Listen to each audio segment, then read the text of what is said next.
120 ಪೀಪಲ್ಗೆ ನೋಟಿಸ್ ಕೊಟ್ಟು ಡ್ರಗ್ಸ್ ಕನ್ಸಂಪ್ಷನ್ಗೆ ಹಾವಳಿಯಾಗಿ what is famously called as drugs scandal expose of 2020 ಅದರ ಕಥಾನಾಯಕನೇ ಎಲ್ಲೋ ಒಂದ್ ಕಡೆ ಈ ಪಿಕ್ಚರ್ ಅಲ್ಲಿ ಬಂದು ಹೋಗುತ್ತೆ.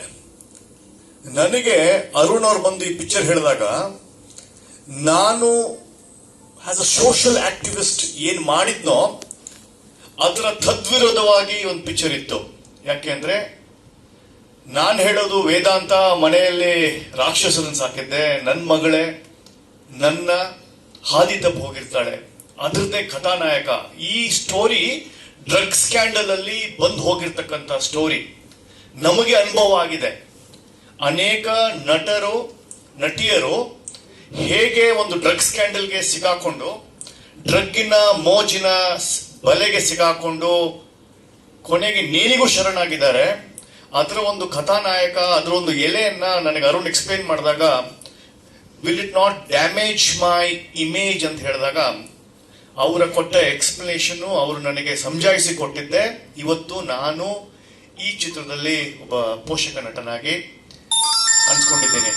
ಹೇಗೆ ಪ್ರಜ್ವಲ್ ರೇವಣ್ಣನ ಅವ್ರ ತಂದೆ ಸಮಾಜ ಸುಧಾರಕರು ಅಂತ ಹೇಳಿ ರೇವಣ್ಣ ಅವ್ರ ಮಗನ್ನ ಸುಧಾರಿಸಕ್ಕಾಗಿಲ್ಲ, ಸಮಾಜನ ಸುಧಾರಿಸಕ್ಕಾಗಿಲ್ಲ.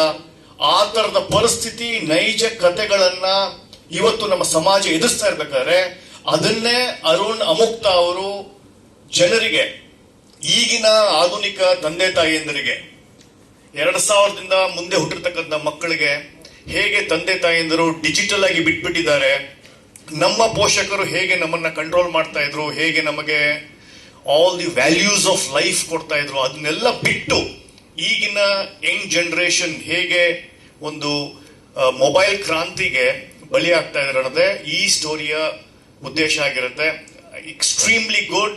It is actually 5 years advance. ಈ ತರದ ಒಂದು ಥಾಟ್ ಪ್ರಾಸೆಸ್ ಅನ್ನ ಅರುಣ್ ಯೋಚನೆ ಮಾಡಿದಾಗ ನಾವು ಅವ್ರಿಗೆ ಕೈ ಜೋಡಿಸ್ಬೇಕಾಯ್ತು. ನಮ್ ಇಮೇಜ್ ಇಂಪಾರ್ಟೆಂಟ್ ಇರಲಿಲ್ಲ, ಹೇಳುವ ಸಂದೇಶ, ಸಾಮಾಜಿಕ ಸಂದೇಶ ಕೊಡೋದು ಇಂಪಾರ್ಟೆಂಟ್ ಆಗಿತ್ತು. ನನ್ನ ಇಮೇಜ್ಗಿನ ಸಾಮಾಜಿಕ ಸಂದೇಶ ಕಳಕಳಿಯಾಗಿ ಜನರಿಗೆ ತಲುಪುವ ಒಂದು ಉದ್ದೇಶದಿಂದ